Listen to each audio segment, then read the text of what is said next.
રાજ્યભરમાં ભારે ગરમીને કારણે આકાશમાંથી અગનગોળા વરસી રહ્યા છે ત્યારે અરવલ્લીની ગિરિમાળાઓમાં ગરમીનો પારો વધ્યો છે। મોડાસા મેઘરજ પંથકમાં ગરમીએ 44 ડિગ્રી પાર કરતા હાહાકાર મચી ગયો। લોકો ગરમી અને લૂથી બચવા ઘરમાં જ રહેવા મજબૂર બન્યા।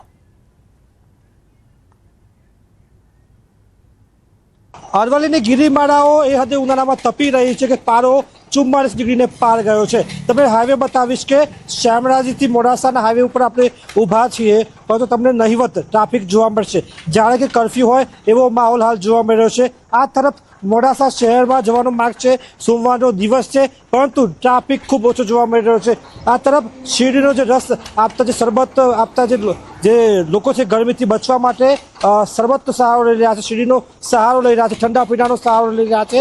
ત્યારે હવામાન વિભાગ પણ લોકોને કામ સિવાય બહાર ન નીકળવા માટે અપીલ કરી રહ્યું છે। એ હદે ગરમી પડી રહી છે કે લૂ લાગવાના કેસોમાં સતત વધારો થઈ રહ્યો છે। લોકો ગરમીના હીટ સ્ટ્રોકમાં પરેશાન થઈ રહ્યા છે। પવન ફૂંકાવાના કારણે લૂ લાગવાના વધુ કેસો વધ્યા છે। આ સંજોગોમાં લોકો કામ સિવાય ઘરના બહાર ન નીકળે તેવી હવામાન વિભાગની અપીલ છે। હાર્દિક પટેલ, ન્યૂઝ 18 ગુજરાતની અરવલ્લી।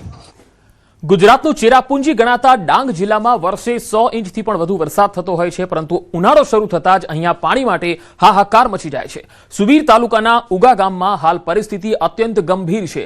પીવાના પાણી માટે આદિવાસી પરિવારોને કિલોમીટરો સુધી ડુંગર ખૂંદવા પડે છે। ચોમાસામાં નદીઓથી છલકાતું આ ગામ આજે ટીપે ટીપે પાણી માટે તરસી રહ્યું છે। પાણી પુરવઠા વિભાગની ધાણા જૂથ યોજના અંતર્ગત મહિને માત્ર 2 વખત પાણી આપવામાં આવતું હોવાના આક્ષેપ ગ્રામજનો કરી રહ્યા છે।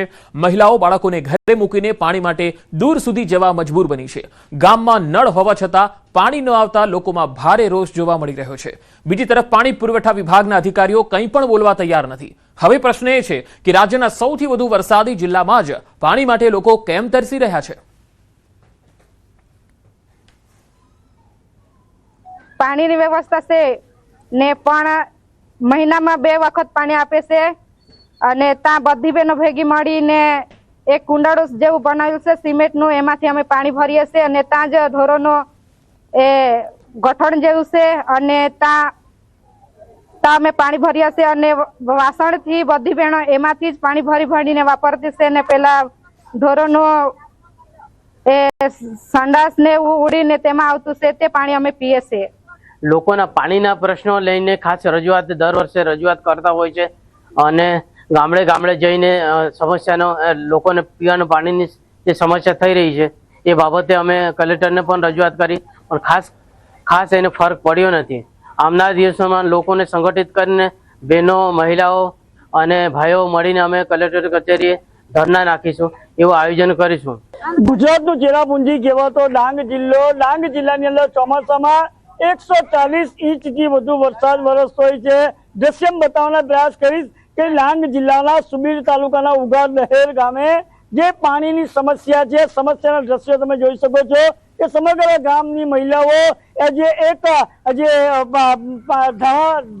ધાણા પાણી જૂથ યોજનામાંથી એક ગામમાં લાઈન આવે છે, એ લાઈનમાં એક જ જગ્યા પરથી પાણી મળતું હોય છે। ખાસ કરીને મહિનાની અંદર 2 વખત ગામજનો કહે છે એ મુજબ પાણી મળે છે। આ દ્રશ્યને જોઈ શકો છો કે આ ગામની મહિલાઓ પાણી માટે દર ભટકે છે, અને માત્ર એક લાઈનની અંદરથી પ્લાસ્ટિકનો જે પાઇપ જાય છે, લોકોનો પાઇપ જાય છે, એની ઉપર પ્લાસ્ટિક બાંધેલું, એના ઉપરથી આની અંદરથી જે મહિનામાં 2 વખત પાણી આવે, નાના વાસણથી બેડા ભરીને પોતાનું જીવન ગુજરાન ચલાવે છે।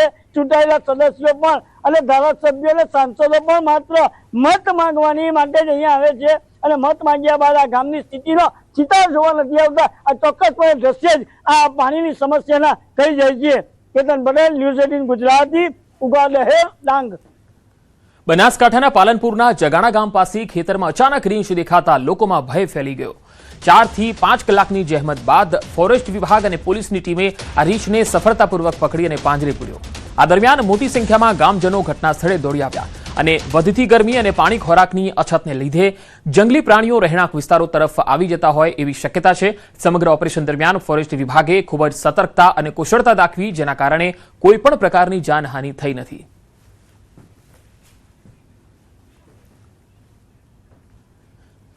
વલસાડના અબ્રામા વિસ્તારમાં રહેતા એક બ્રાહ્મણ પરિવારે સામૂહિક ઈચ્છા મૃત્યુની માંગ કરતા ખળભળાટ મચી ગયો।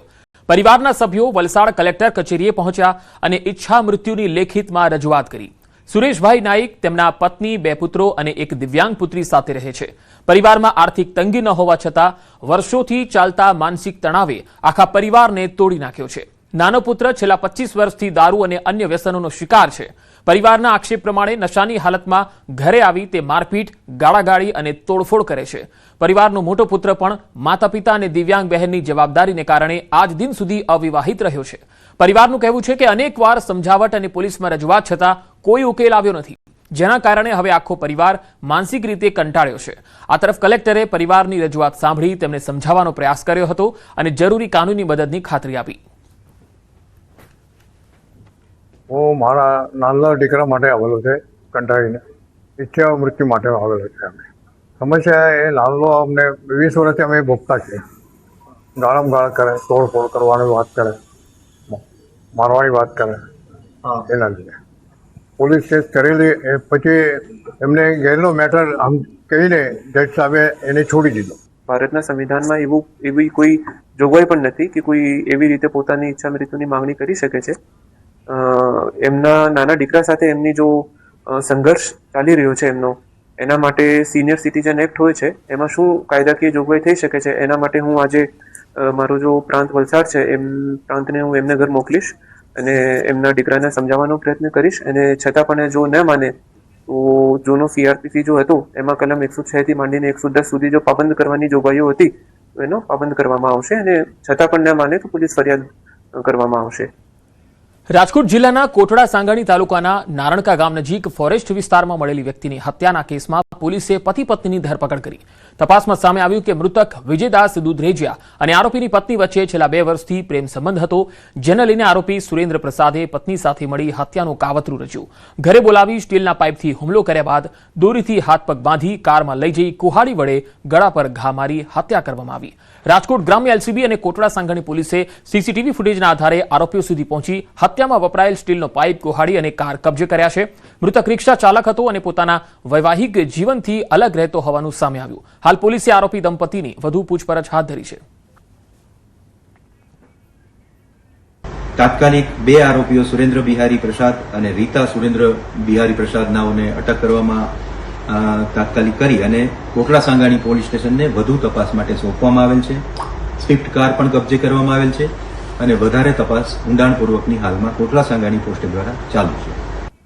મહેસાણા જિલ્લા માધ્યમિક શિક્ષક સંઘ દ્વારા વસ્તી ગણતરી કામગીરીમાં ઊભી થયેલી વિસંગતતા અને સર્વે કામગીરીના વિરોધમાં આવેદનપત્ર આપવામાં આવ્યું. શિક્ષકોમાં સિનિયર અને જુનિયરની ખોટી નિમણૂક તથા નિવૃત્તિને નજીક આવેલા શિક્ષકોને પણ કામગીરી સોંપવામાં આવતા અસંતોષ જોવા મળ્યો. ઉપરાંત ધોરણ 10 બાદ વિદ્યાર્થીઓના ડ્રોપઆઉટ સર્વેની કામગીરી પણ શિક્ષકોને સોંપાતા વિરોધ વ્યક્ત કરવામાં આવ્યો. સમગ્ર મામલે મહેસાણા જિલ્લા વસ્તી ગણતરી અધિકારી અને અધિક કલેક્ટરને આવેદનપત્ર આપી યોગ્ય કાર્યવાહી કરવાની માંગ કરવામાં આવી.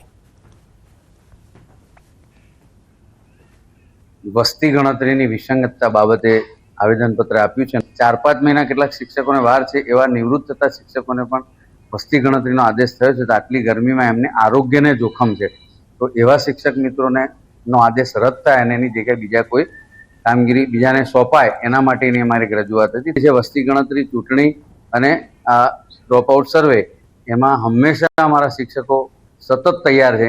આજ સુધીમાં ચીવટપૂર્વક કામગીરી કરી છે, અમે તૈયાર છે, પણ અમારી વિસંગતતાઓ દૂર થવી જોઈએ.